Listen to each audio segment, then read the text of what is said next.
Hello बच्चों, कैसे हैं आप सब। आई होप कि आप सब बहुत बढ़िया हैं। और आज की वीडियो में हम करने वाले हैं कक्षा 3 विषय हिंदी भाषा भारती का लेसन नंबर 9।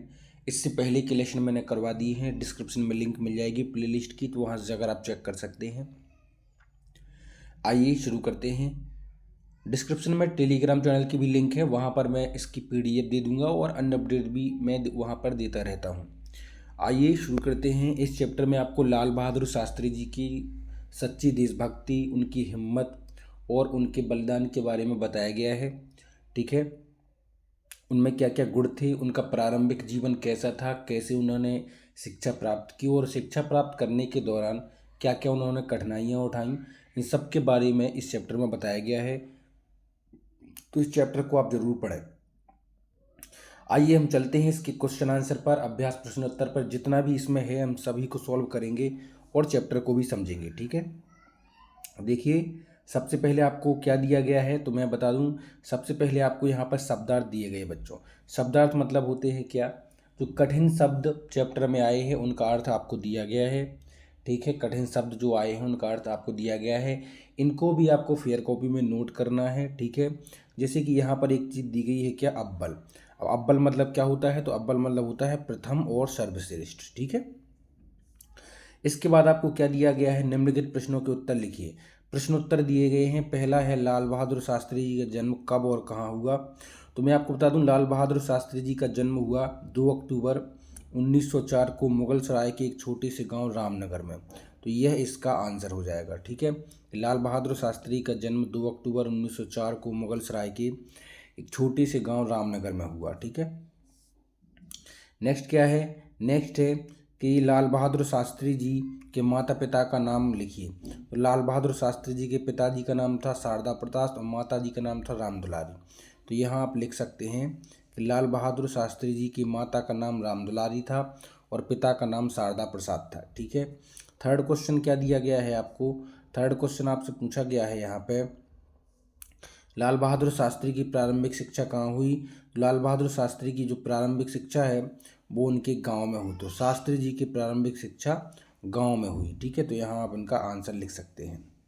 फोर्थ क्वेश्चन क्या दिया गया है कि लाल बहादुर जी तैरकर किस नदी को पार करते थे। तो इसका सही आंसर हो जाएगा गंगा नदी।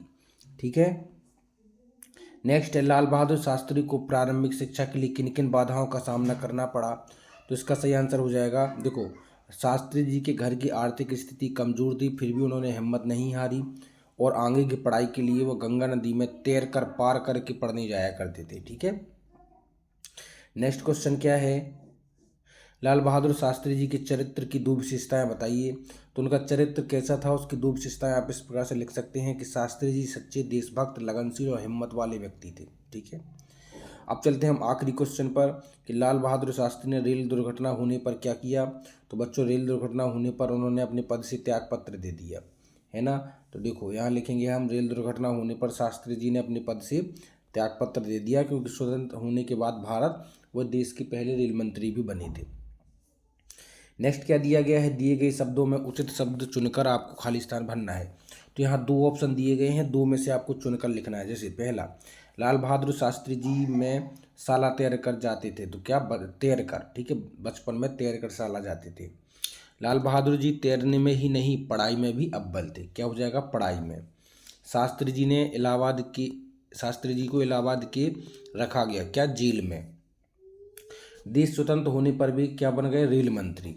जय जवान जय किसान शास्त्री जी के द्वारा दिया गया नारा है। ठीक है, नेक्स्ट क्या है, इधर भी देखो, इधर भी क्या है आपको बताया गया है, क्रम और कर्म। देखो 2 शब्द आपको दिए गए हैं, क्रम और कर्म।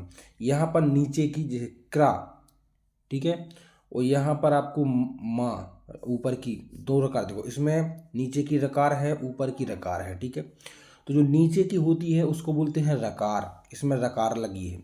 माँ पर ऊपर की ऐसी है ना मात्रा, तो वो होती है रेफ। ठीक है, तो नीचे आपको इसी तरह से रकार वाले शब्द यहाँ पर लिखना है और रेफ वाले यहाँ पर लिखना है। तो रकार वाले हैं प्रसाद, प्रारंभिक, प्रशंसा, संग्राम, प्रार्थना और प्रधानमंत्री।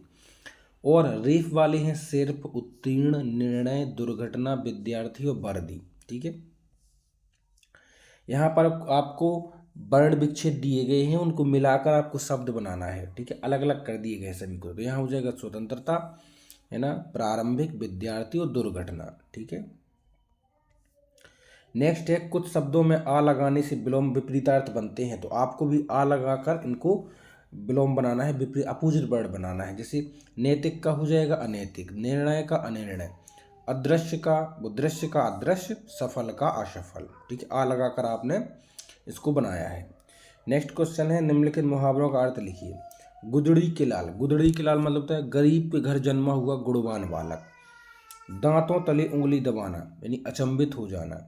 हंसी खेल ना होना यानी आसान काम ना होना। खून बहाना मतलब मार काट करना। पसीना बहाना मतलब खूब मेहनत करना। मुहकी खाना मतलब बुरी तरह हारना। यह जो है मुहावरे हैं, इनका अर्थ मैंने लिख दिया है। तो आई होप बच्चों क्लियर हो चुका होगा आपको ये चैप्टर। वीडियो को लाइक करें, चैनल को सब्सक्राइब करें। जल्दी ही मिलते हैं नेक्स्ट वीडियो में, तब तक के लिए टेक केयर।